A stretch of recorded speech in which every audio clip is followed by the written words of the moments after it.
Quero que você me conte alguma experiência nos seus anos pesquisando Kabbalah e nas suas consultas, digamos assim, paranormal ou mística, com relação a isso da reencarnação, para me aprofundar um pouco mais. Trazendo para a realidade, pela sua experiência. Olha, posso te contar, me vem várias à cabeça, mas posso te contar uma experiência que tive uma vez em uma consulta com uma pessoa.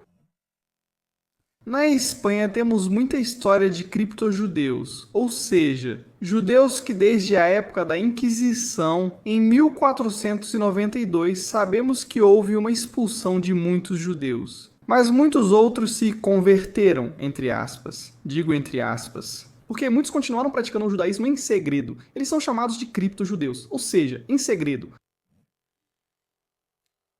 Ao longo dos anos e gerações, o judaísmo deixou de ser praticado mesmo em segredo. Em muitos casos, a grande maioria das pessoas que vêm ao meu consultório acabam sendo descendentes desses criptojudeus. Acredito que seja por afinidade, já que também sou. Então, lembro de uma vez em que, de uma maneira completamente intuitiva, mas com uma emuná, com uma certeza absoluta, a pessoa T estava me contando uma história e uma dificuldade que tinha na vida, e eu percebi imediatamente que essa pessoa vinha de um ramo de criptojudeu. Ela foi expulsa e fazia a retificação de 500 anos atrás. Essa pessoa estava cometendo, digamos, um ato de revelar informações que não deveriam ser reveladas por causa do seu trabalho, mas estava, digamos, vazando informações para a mídia sobre outras pessoas, ou seja, estava delatando ou prejudicando a honra e a intimidade de certas pessoas. E isso era uma retificação do que fizeram com ela 500 anos antes, sendo judia, essa pessoa 500 anos antes. Foram os vizinhos, vamos dizer, que fizeram isso com ela, a denunciaram, a delataram, etc. Descubro isso quando a pessoa assume, analisando seu diagrama de arquétipos, nome e estudo que faço dela. Então essa pessoa, ao descobrir isso, de repente entra em um estado emocional forte. Tome consciência, derrame uma lágrima e reconheça a verdade, pois ao perceber que a verdade é real, isso se confirma. Você sente um arrepio pelo corpo todo, seus pelos ficam em pé. É algo muito significativo quando você identifica a verdade. E naquele momento ele entendeu que precisava parar de fazer o que fazia. Provavelmente mudar de profissão, provavelmente mudar de cidade. Enfim, uma série de mudanças radicais. Porque sua retificação já tinha terminado. Porque ele já tinha tomado consciência. Já não fazia sentido continuar ali, ele já tinha tomado consciência. Entendo. Você pode desenvolver um pouco mais para mim? Diagrama do arquétipo de personalidade. Sim. Como você executa essa consulta para alguém que quer corrigir os erros que cometeu no passado, ou injustiças ou assassinatos? Olha. Isso é feito através da data de nascimento da pessoa. A data de nascimento é o nosso calendário comum, ou seja, no nosso calendário gregoriano. A data oficial é geralmente a mais importante, pois muitos nascem em um dia e são registrados em outro. E aí também há uma característica interessante. Bom, não vou entrar nesse assunto, mas também tem seus interesses. Desenvolva o que quiser. Tenho muito interesse em Raul. Pode falar sobre isso se quiser. Bom, quando a pessoa tem uma data e é registrada em uma data diferente, ou seja, quando é registrada em uma data, mas nasceu em uma data diferente, existe um intervalo de tempo entre as duas datas que leva em conta. Porque isso está te dando informação de qual é o ticum que a pessoa traz para retificar também. Algumas informações são indispensáveis. E normalmente tem a ver com filhos que não são dos pais que dizem ser. Normalmente o pai não é quem dizem ser, nem outra pessoa. Falo por experiência. Mas bem, quando... O registram em outras datas. Sim, mas tem mais a ver com a geração dos avós.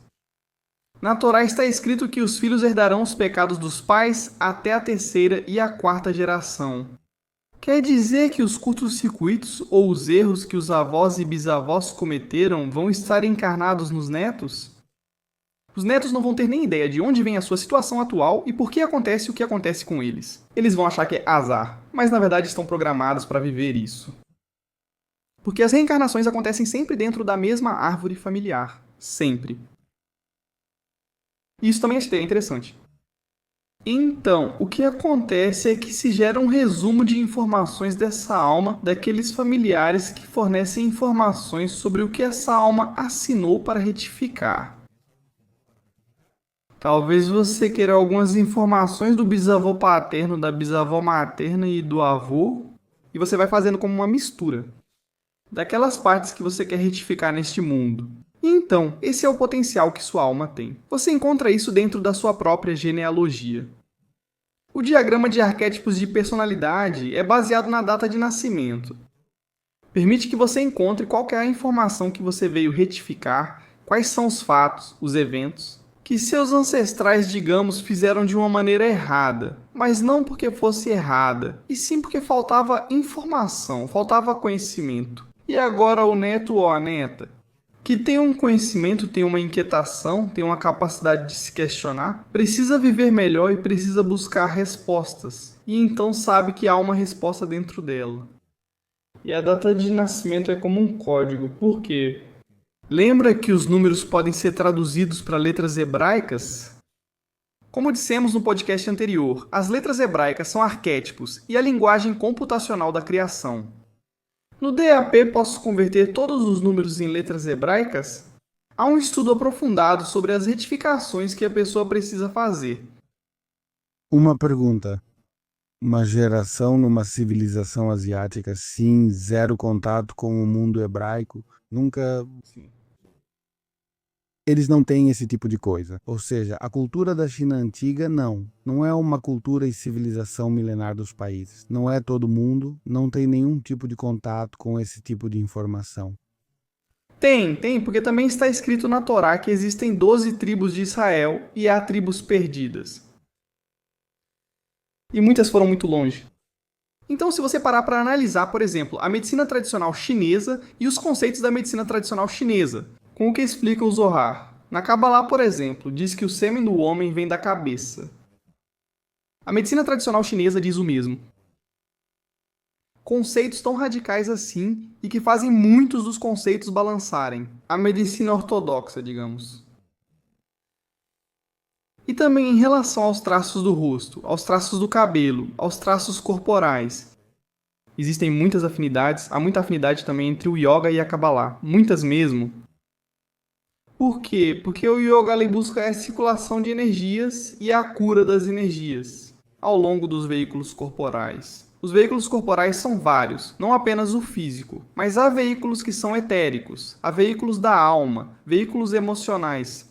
E na Kabbalah se ensina exatamente da mesma forma. A alma tem o nível físico, o nível bom, que se chama Nefesh, o nível emocional, que se chama Ruach, e o nível intelectual, que se chama Neshama, etc. Ou seja, os conceitos são paralelos e há diversos estudos interessantes sobre o paralelismo entre culturas. Essas orientais, a que você está se referindo? Que na verdade fazem com que uma sabedoria se encaixe perfeitamente com a outra, ou seja, que sejam complementares se quiser, que se ajudem. Isso também faz parte da era do Mashiach, que é Yeshmoa. Eu compreendi, a cérebro, a compreensão, e eu compreendi que posso me ajudar com uma sabedoria e posso me ajudar com a outra. Que não preciso ser dogmático nem radical com nenhuma delas.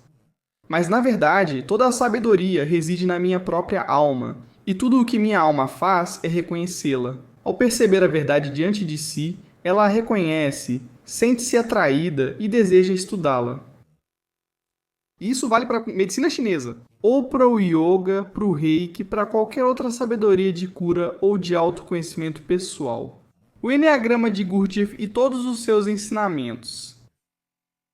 Posso citar toda a psicologia transpessoal de Charles Tart e Antonio Bley na Espanha. Não sei. Toda a escola Gestalt, toda a escola de psicologia que te ajude a ir além. A bioneuroemoção, por exemplo, a relação do sintoma com o conflito emocional. Todo esse conhecimento é complementar e se reúne. Cabalistas afirmam que como a cabala engloba tudo, tudo acaba sendo cabala. Porque são todos conceitos cabalísticos, na verdade, são todos. Todos esses conceitos pertencem ao manual de instruções do ser humano, que no fim das contas está codificado. E na Torá?